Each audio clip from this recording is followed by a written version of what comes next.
우리 주변에 보면은 그런 경험들을 한 번쯤은, 우리들은 한 번쯤 그런 경험들을 해봤을 것 같습니다. 가족 중에 한 명이 무슨 얘기를 합니다. 그 물건 여기 있어요 라고 이야기를 하는데 어디 하고 찾습니다. 바로 코앞에 있음에도 불구하고 못 찾을 때가 있습니다. 바로 그 눈앞에 있음에도 불구하고 그것을 못 찾아 헤매는 경우들이 있습니다. 바로 그 물건만 놔두고 주변에 여러 물건을 들이대면서 들어보면서 이 물건 맞냐고 어디는 없다고 얘기하는 경우들을 우리는 종종 경험하곤 합니다. 그거는 이미 놓여있지만 정말 그 등잔 밑이 어둡다는 말처럼 깨닫지 못함이죠. 그런 경우는 의도적으로 하는 것이 아니니까 괜찮지만 두 번째의 경우가 하나가 있는 것 같습니다. 그것은 이미 사실이 명확함에도 불구하고 그것을 거부하는 것입니다. 그것은 악한 것이죠. 이미 사실이 명백히 드러남에도 불구하고 거부하고 그것을 받아들이지 않고 오히려 반대의 이야기들을 합니다. 최근에 우리나라 사회가 좀 그런 것 같습니다. 사실이 명백히 드러남에도 불구하고 그것을 거부합니다. 근데 그렇게 거부하는 이유 중에 하나는 또 그런 것도 있는 것 같습니다. 그렇게 거부하는 사람들만 주변에 있다 보니까 그것이 진실이다라고 어떻게 생각을 합니까? 착각하는 경우죠. 또 그것이 진실이다라고 생각하면서 자기 자신들을 자위합니다. 그러나 그런 사람들은 한계에 부딪힙니다. 그렇게 억지로 자기 자신을 자꾸 정당화시키다 보니까 어떻게 되겠습니까? 그들에게 진실이 주어져도 깨달을 수 없고 알 수가 없게 됩니다. 오늘 본문 속에서도 그런 모습이 등장을 합니다. 오늘 본문에 뭐라고 되어 있습니까? 이 24절에 보면 이에 그들이 맹인이었던 사람을 두 번째 일러 이르되 너는 하나님께 영광을 돌리라 우리는 이 사람이 죄인인 줄 아노라 라고 되어 있습니다. 두 번째 불렀다는 얘기를 하고 있습니다. 두 번째 불렀다는 얘기는 무엇입니까? 여러 번 불렀다는 얘기죠. 그죠? 불러서 묻는데 이 사람이 어떻게 합니까? 이렇게 묻지만 어떻게 이야기를 합니까? 너는 하나님께 영광을 돌리라 우리는 이 사람이 죄인인 줄 아노라 라고 이야기를 합니다. 어떤 것인가요? 이렇게 묻긴 하지만 예수님이 말씀하시고 증거 보인 것에 대해서 그들은 동의하지 않는다는 것입니다. 이 두 번째 불러 이르는 사건은 어떤 사건입니까? 이미 맹인이었던 이 사람이 눈을 뜬 사건입니다. 저희가 지금 그 부분을 지금 제가 안 들었는데 이 9장에서 보면 어떤 사건이 벌어집니까? 맹인이었던 사람이 있었어요. 그런데 주님께서 이 사람을 낫게 하십니다. 그리고 이 사람이 예수님께서 흙에 눈을 바르시고 낫게 하시니까 와가지고 누가 자기 자신을 낫게 했는지 모르고 그러긴 하지만 주변의 사람들이 어떻습니까? 난리가 났어요. 왜냐면 날 때부터 맹인이었던 사람이 눈을 뜨니까 어떻겠습니까? 사람들의 반응이 어떻게 이런 일이 벌어지느냐 하고 논쟁이 벌어지고 그런 것입니다. 그래서 이 사람한테 묻습니다. 네가 어떻게 낫게 됐느냐? 라고 물었어요. 그때 그냥 눈을 뜨게 됐다. 누가 낫게 했다. 그랬더니 이제 이 사람들이 또 묻습니다. 부모까지 불러서 물어요. 그러니까 어떻게 얘기합니까? 부모가 제가 어려서부터 맹인이었다. 처음엔 그 사람들이 부인을 해요. 예수님께서 이 사람을 낫게 하신 것을 부정하면서 뭐라고 얘기를 하냐면 이 사람 맹인이었던 것을 거부를 하려고 그래요. 18절입니다. 유대인들이 그가 맹인으로 있다가 보게 된 것을 믿지 아니하고 그 부모를 일러 이르되 이는 너희 말에 맹인으로 났다 하는 너희 아들이냐? 그러면 지금은 뭐라고 얘기합니까? 어떻게 돼서 보느냐라고 얘기합니다. 그 맹인으로 난 자체를 부정하고 있는 것이죠. 그랬더니 이 부모가 뭐라고 얘기를 하나요? 그 부모가 대답하여 이르되 이 사람이 우리 아들인 것과 맹인으로 난 것을 아나이다. 이 사실을 인정을 해요. 기본적인 사실을 인정을 합니다. 그런데 그 뒤에 뭐라고 되어 있나요? 그러나 지금 어떻게 해서 보는지 또는 누가 그 눈을 뜨게 하였는지 우리는 알지 못하나이다. 그에게 물어보소서. 그가 장성하였으니 자기 일을 어떻게 합니까? 말하리이다. 무슨 얘기인가요? 이제 이 부모도 이 자녀가 어떻게 난 거에 대해서 부담을 느끼는 거예요. 왜 그렇습니까? 만약 그렇게 인정을 하게 되면 어떤 일이 벌어집니까? 사회에서 매장되는 모습들이 등장한다라는 거예요. 그러니까 이제 이들은 거부를 합니다. 부모조차도 이 사실에 대해서 거부하고 있는 모습이 등장하고 있다는 것입니다. 그러니까 이제 어떡합니까? 다시 불러요. 오늘 24절입니다. 이에 그들이 맹인이었던 사람을 두 번째 불러 이르되 너는 하나님께 영광을 돌리라. 우리는 이 사람이 죄인인 줄 알지 죄인인 줄을 아노라 라고 얘기합니다. 자, 이 얘기는 어떤 의미를 지니고 있을까요? 자, 이제 이들에게 있어서 부모와 여러 가지 확인을 하니까 맹인이었던 사실을 어떻게 합니까? 밝혀졌어요. 그건 부정할 수 없게 됐습니다. 그러니까 이런 이 놀라운 일이 일어난 것에 대해서는 하나님께 영광을 돌리라고 이야기를 해요. 그런데 지금 이야기하고 있는 것이 뭡니까? 이 낫게 했던 사람이 뭐라 한다고요? 죄인인 줄 아노라. 지금 이들이 얘기한 건 뭡니까? 모순된다라는 거예요. 분명히 기적을 일으켜서 하나님께 영광을 돌릴 만한 일을 했는데 일을 한 사람이 뭐예요? 죄인이라고 이야기를 합니다. 예수님이. 말이 되는 얘기입니까? 안 됩니다. 우리는 최근에 정치 해결에서 그렇지만 헌법재판소에서 헌법재판관이 대통령 대리인단이 질문하는 걸 보고 야단을 치는 모습이 되어 있습니다. 아니 어떻게 그런 질문을 합니까? 라고 얘기를 해요. 심지어는 뭐 법인카드로 월급을 줬습니까? 라고 증인한테 물으니까 재판관이 묻죠. 아니 세상에 어느 회사가 법인카드로 월급을 주는 경우가 어디 있습니까? 그런 회사 보신 적 있습니까? 없죠. 당연히 없습니다. 그런데 그렇게 질문하는 이유가 뭡니까? 이미 사실이 명백한 것에 대해서 이걸 어떻게든 억지로라도 풀어내려고 하니까 논리가 아니라 뭐가 나와요? 비논리가 나오는 겁니다. 지금 이들의 모습이 그렇습니다. 우리에게 있어 1 더하기 1은 뭡니까? 2면 됩니다. 답은 2라고 하면 돼요. 근데 1 더하기 1을 말을 꼬는 사람들은 어떻게 해요? 1 더하기 1을 가지고 옛날에 그런 억지 주장 있죠. 1 더하기 1은 뭡니까? 뭐 2가 아니라 1이에요. 뭐 얘기를 합니다. 또는 뭐 얘기하죠. 8 빼기 8은 뭐라 그럽니까? 지금 그런 얘기하면 잘못되지만 뭐 8병신이라는 얘기까지도 얘기를 했었습니다. 말을 꼬는 거예요. 장난을 치는 거죠. 근데 이 말을 꼬는 사람들이 지금 주체가 누굽니까? 바로 바리새인이고 배웠다고 이야기하는 율법학자들이 이 짓을 행하고 있습니다. 왜? 그들 논리 속에서는 이것을 받아들일 수 없기 때문에 그렇습니다. 그러다 보니까 말을 꼽니다.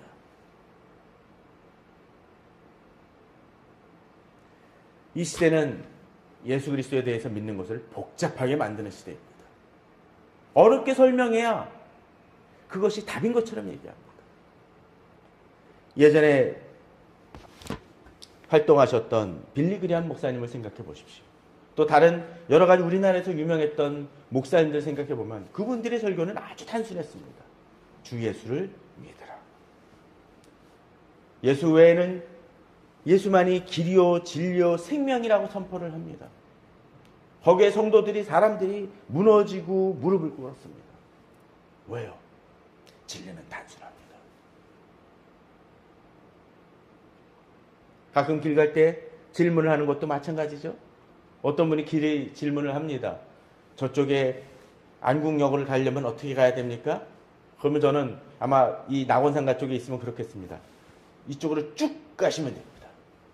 쭉 가시면 됩니다. 말을 꼬는 사람들은 어떻게 할까요? 가다 보면은 가게 하나가 있고요. 그 가게에서 조금 더 가면은 뭐가 하나 있고요. 거길 조금 지나가다 보면은 건널목이 있을지 모를 것 같아요. 거기 조심해서 가보세요.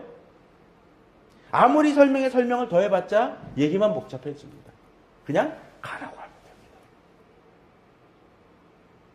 근데 이 사람들은 말을 더 꼬는 것이죠. 안국역을 그냥 직진으로 가면 되는데 저쪽 골목으로 갔다가 가서 좌회전을 했다가 조금 있다가 또 다시 좌회전해서 우회전해서 또 가십시오. 무슨 얘기입니까? 바로 갈 수 있는 길을 꼬아서 가게 합니다. 헷갈리게 만드는 것이죠. 이들이 그런 짓을 행하고 있습니다. 아니, 이들은 진실을 이야기하는 것이 아니라 그 진실을 왜곡하고 있다는 것이죠. 이 시대의 모습이 그런 것 같습니다. 그들이 이야기하는 것 자체가 논리가 안 맞음에도 불구하고 그 말을 꼽니다. 하나님께 영광을 돌리라고 이야기하면서 그 영광을 돌린 그 주체자인 예수 그리스도에 대해서는 죄인이라고 이야기합니다.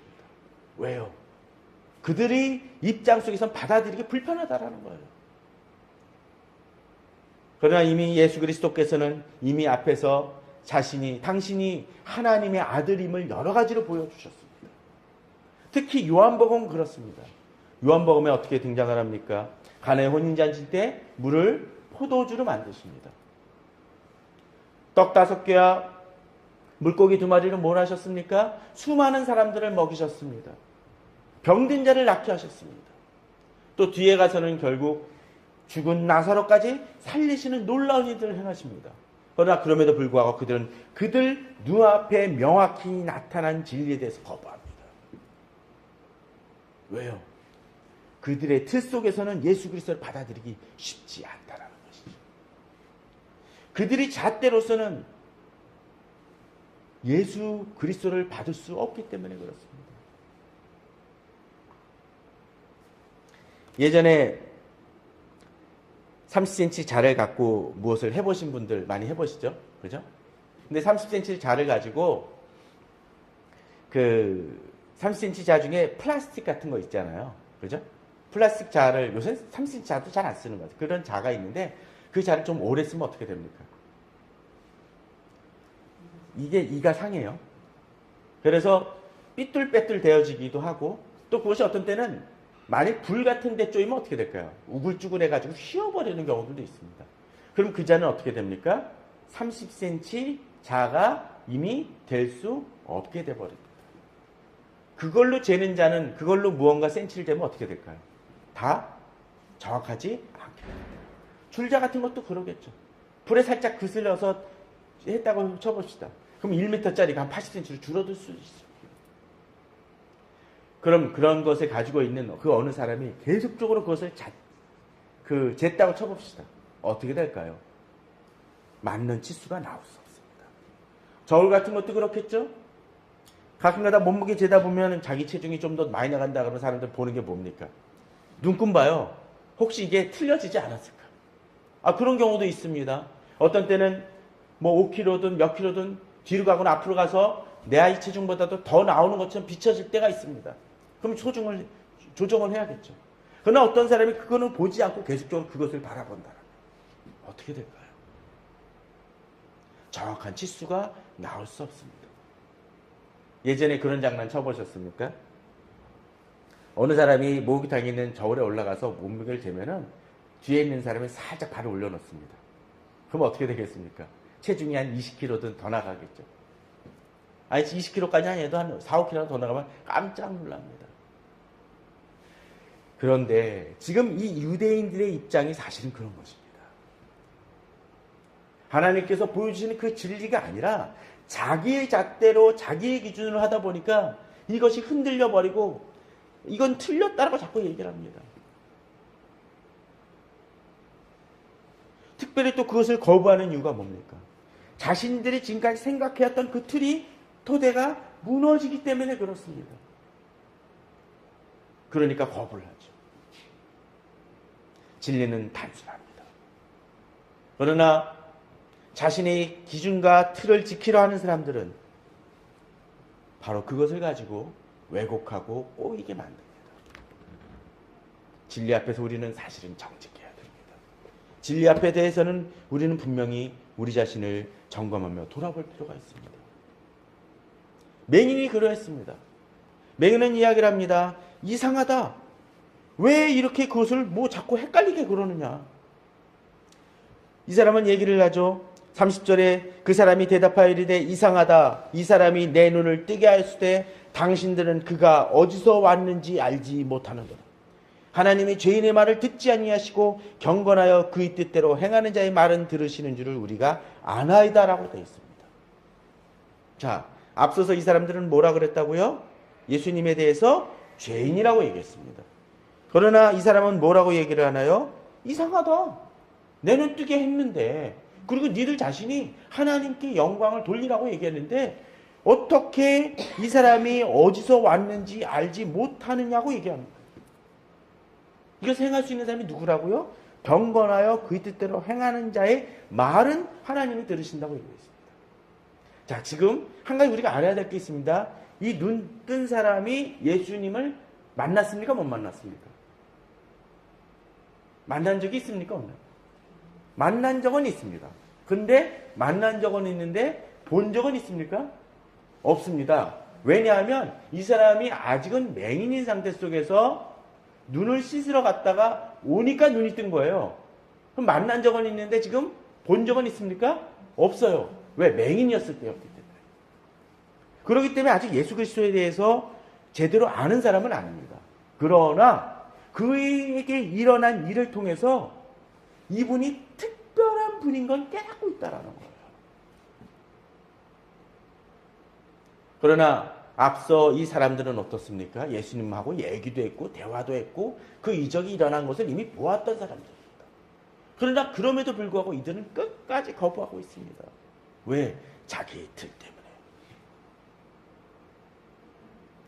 그런데 이럴 때 한 가지 우리가 또 한 가지 봐야 될 것이 있습니다.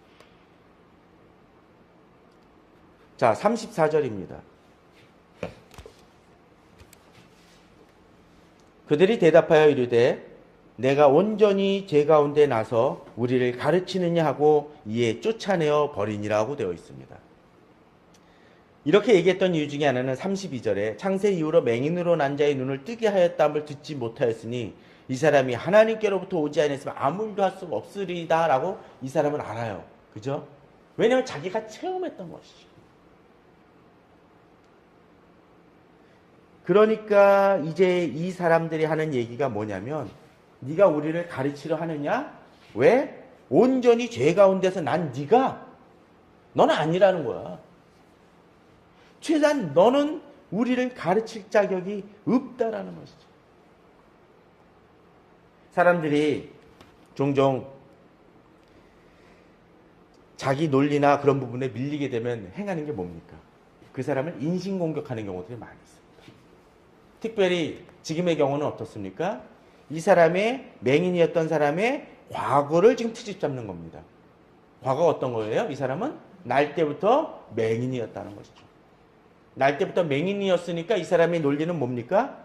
날 때부터 맹인이었으면 분명히 이 사람이 죄가 있어서 이런 어려움을 겪는다라는 거예요.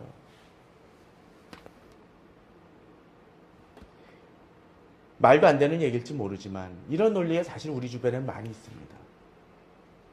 어떤 것입니까? 어떤 사람이 교회에서 어려움을 겪으면 뭡니까? 이 사람 뭔가 죄가 있어. 아니면 하나님 앞에서 충성되이 행하지 않았기 때문에 그래요. 기도하지 않았기 때문에 너무나 쉽게 단정하고 정죄하는 경우들이 우리 주변에 많습니다. 그런데 오늘 본문을 보게 되면 사실 유대인들만 그런 것이 아닙니다. 오늘 본문의 9장 1절에 예수님께서 처음 이 사람을 만났을 때 장면이 하나 등장을 합니다. 9장 1절에 보게 되면 예수께서 길을 가실 때 날 때부터 맹인된 사람을 보신지라고 되어 있죠. 본문을 보게 되면 분명히 그렇게 얘기를 합니다. 날 때부터 어떤 사람이라고요? 맹인된 사람이라고 얘기를 합니다. 그랬더니 2절에서 뭐라 그러나요? 제자들이 물어 이르되 랍비여 이 사람이 맹인으로 난 것이 누구의 죄로 인함이니까? 자기이니까 그의 부모이니까.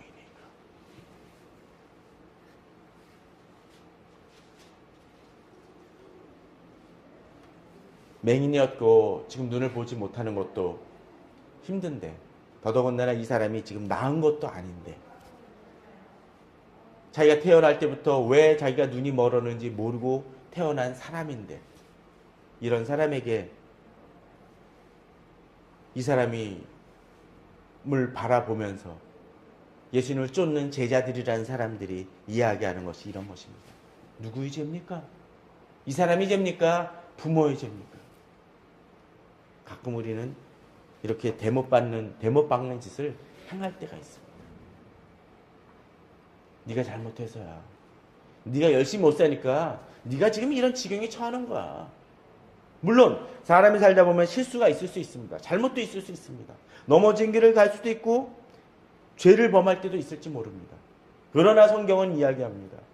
모든 것이 그 사람의 어떤 질병이라든가 어떤 잘못된 일이 그 사람이 죄로 인해서 꼭 벌어졌다라고 이야기하지 않습니다. 그러나 세상 논리는 그렇게 이야기할 때가 많이 있습니다. 예전에 유행했던 그 이야기처럼 이러한 일들은 뭡니까?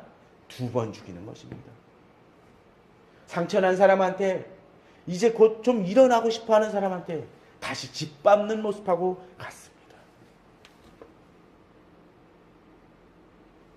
그러나 주님은 그렇게 생각하지 않습니다. 주님은 우리를 붙드시고 우리가 그렇게 죄로 인해서 되어진 것이 아니라고 이야기를 하십니다. 세상은 그렇게 얘기합니다. 진리를 이야기하면 우리를 모함할 때가 있습니다. 네가 말할 자격이 있어? 네 학벌로서? 네 배운 지식으로서? 넌 그를 논할 자격이 없어. 네가 뭘 배웠는데? 네가 무슨 신학자를 알아? 네가 나보다 좋은 교회를 다녔어? 네 신앙 연줄로서, 네 신앙 연역으로서 나한테 얘기를 한다고? 예전에 복음 전할 때 그런 사람들이 종종 있습니다. 나도 신앙생활을 오래 했어. 그러나 신앙생활을 오래 했다는 것이 답은 아닙니다. 진리 앞에 우리는 단순해질 필요가 있습니다. 예수님의 제자들도 그의 눈 속에 편견이 있기 때문에 그의 가지고 있었던 잣대와 기준으로 인해서 사람들을 판단하고 정죄할 때가 있었습니다. 그로 인해서 이 사람은 어떤 일이 벌어집니까? 결국 쫓아내어 버렸다고 되어 있습니다. 그것은 결국 사회에서 아웃사이더 왕따 당하는 모습하고 같은 상황이었습니다. 눈은 떴는데 사회에서 버림받은 듯한 모습하고 같았습니다. 우리 어떤 때 그럴 때가 있죠. 하나님 은혜를 경험을 했는데 오히려 나쁜 일이 벌어집니다. 하나님 은혜를 경험했는데 오히려 안 좋은 일이 바로 내 앞에 자리하고 있습니다. 그때 우리는 힘듭니다. 그런데 이러할 때 주님은 나를 버려두시는 하나님이 아니십니다. 35절입니다. 예수께서 그들이 그 사람을 쫓아냈다 하는 말을 들으셨더니 그를 만나사 이르시되 내가 인자를 믿느냐.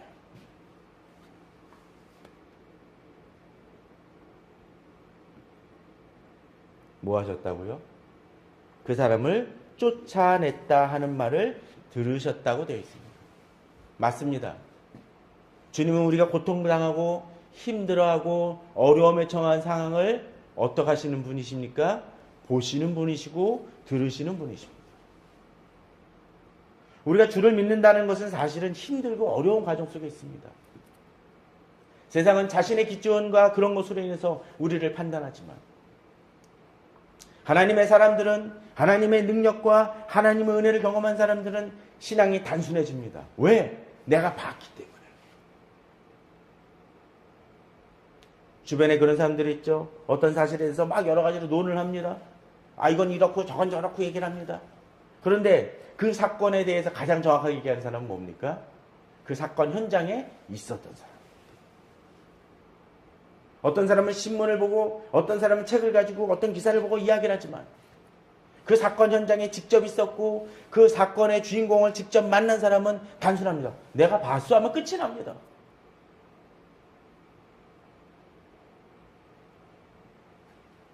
신앙은 단순합니다. 그러나 그로 인해서 어려움을 겪고 정말로 주변의 편견으로서 다치는 사람들한테 주님이 오셔서 이야기를 하십니다. 또 그 사람을 붙드시고 기억하십니다. 그 사람을 쫓아냈다 하는 말을 들으셨더니 그를 만나 이르시되 내가 인자를 믿느냐. 이제 이 맹인은 앞서 이야기 들었던 것처럼 눈은 떴는데 주님을 만난 적이 있다 없다? 없었습니다. 그죠? 본 적은 없었습니다. 그래서 그분이 누군지 모릅니다. 은혜는 체험했지만 예수 그리스도에 대해서 추상적으로는 알지만 그에 대해서 증언도 했지만 아직 예수 그리스도를 제대로 알진 못합니다. 본문은 이야기를 합니다. 그때 예수 그리스도께서 찾아오셔서 한 걸음 더 들어가게 하십니다. 인자를 믿느냐.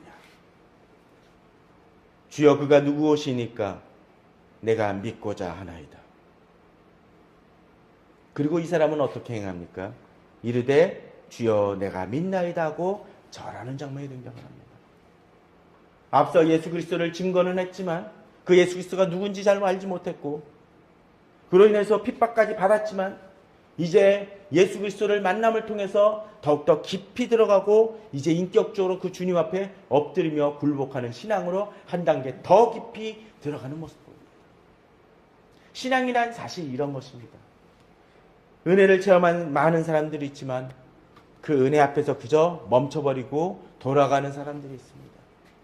그러나 진정으로 그 은혜를 붙들고 그 은혜 앞에 굴복하는 사람들은 하나님께서 그를 더 깊이 만나주시고 더 큰 은혜를 부어주십니다. 이 맹인이 그러했습니다. 우리는 한센병을 가졌던 10명의 그 환자 얘기를 알고 있습니다. 그 10명 중에 10명이 예수 그리스도 앞에서 치유를 받죠. 그리고 그 치유를 받은 사람 중에서 한 사람만 어떻게 합니까? 예수님께 돌아와 예수님께 감사의 표시를 합니다. 그럼을 통해서 예수님은 뭐라고 얘기를 하십니까? 그 사람이 구원받았다고 얘기를 합니다.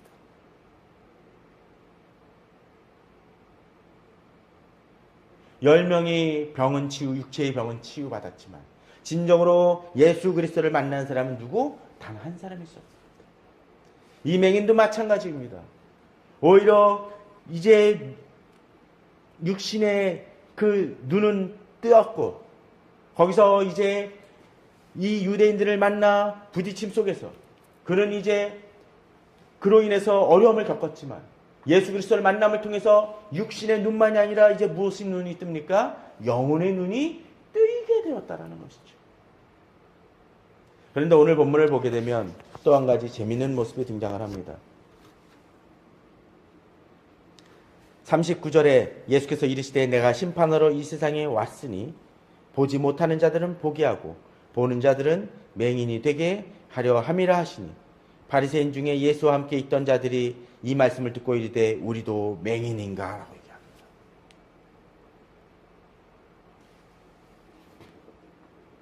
그러자 예수님께서는 너희가 맹인이었더라면 죄가 없으려니와 본다고 하니 너희 죄가 그대로 있느니라고 말씀하시는데 자 여기서 우리는 한 가지 봐야 될 것이 있습니다. 자 앞서 이 맹인이었던 사람 외에 다른 사람들은 어땠습니까? 다 보는 자였습니다. 그죠? 보는 자였는데 이제 예수님은 뭐라고 얘기하십니까? 보지 못하는 자는 보게 하고 보는 자들은 맹인이 되게 하려.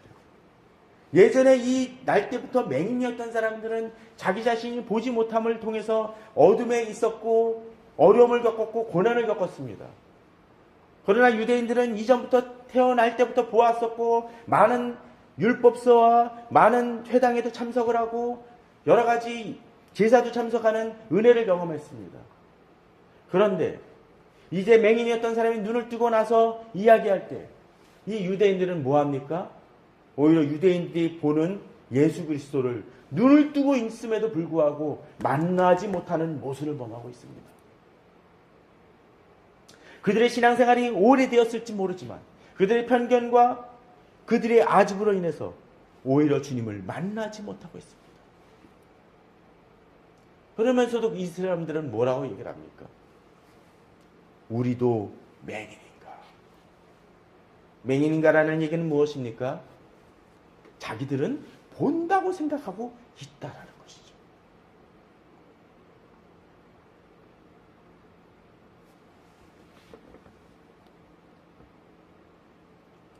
예수님은 이런 사람들에게 얘기하십니다.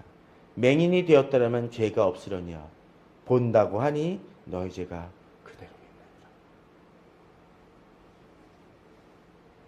진정 하나님 앞에서 엎드리는 자들은 자기 자신이 아직도 부족하고 자격 없는 자라는 것을 고백하는 사람들.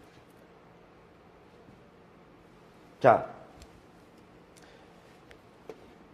아픈 사람하고 아프지 않은 사람 중에 병원 가는 사람이 누굽니까? 아픈 사람이 병원을 가죠. 그죠? 당연합니다. 그런데 아픈 사람도 아프다고 느끼는 사람하고 아픔에도 불구하고 느끼지 못하는 사람 둘 중에 누가 가겠습니까? 아프다고 느끼는 사람이 병원을 갑니다. 예전에 탈무드에서도 그런 얘기가 등장을 하죠. 굴뚝 청소하는 2명의 사람이 있는데 이 굴뚝 청소하는 사람 중에 누가 얼굴을 씻겠느냐는 얘기. 한 사람 얼굴이 깨끗하고 한 사람 얼굴이 지저분합니다. 서로 마주 볼 때 누가 세수를 하겠냐라는 질문을 던지는 탈무드의 장면이 등장을 합니다. 누가 씻을까요? 예? 얼굴이 깨끗한 사람. 왜? 얼굴 시꺼먼 사람을 통해서 자신도 시꺼멓다고 느끼기 때문에. 물론 여러 가지 답이 또한 있긴 하지만 우리는 저는 이 한 가지가 중요한 부분이라 생각이 되어집니다. 종종 우리들은 얼굴이 시꺼먼 사람을 보고 비난만 합니다. 그러나 진정으로 깨닫는 사람은 어떤 사람입니까? 그 사람을 통해서 나도 지저분하다는 것을 깨닫는 사람입니다.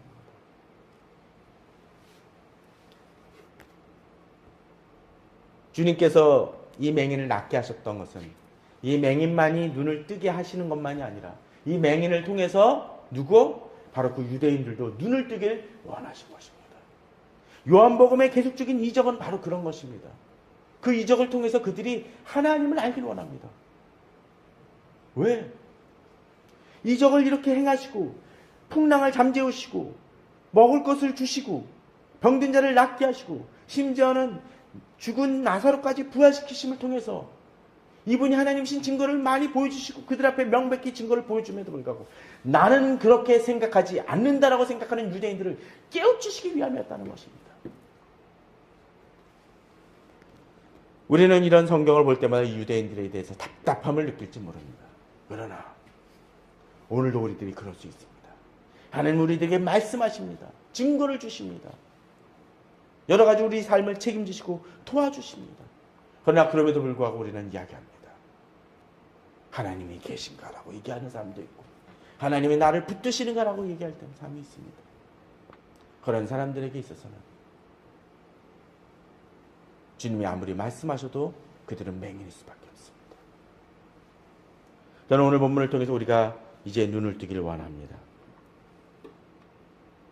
우리 죄를 바라보며 우리 혹시 아직도 눈이 가려진 부분이 있다면 뜨이게 해달라고. 또 이 맹인이었던 사람처럼 하나님 말씀에 단순해지길 원합니다. 복잡하게 생각하지 마십시오. 하나님께서 말씀하신다면 그 말씀에 반응함을 통해서 진정으로 하나님께서 역사하시는 그 음성을 듣는 통해서 우리 눈이 띄어지고 더욱더 주님을 깊이 만나는 우리 성도님들 되시기를 주님의 이름으로 축원합니다. 다 같이 기도하시겠습니다.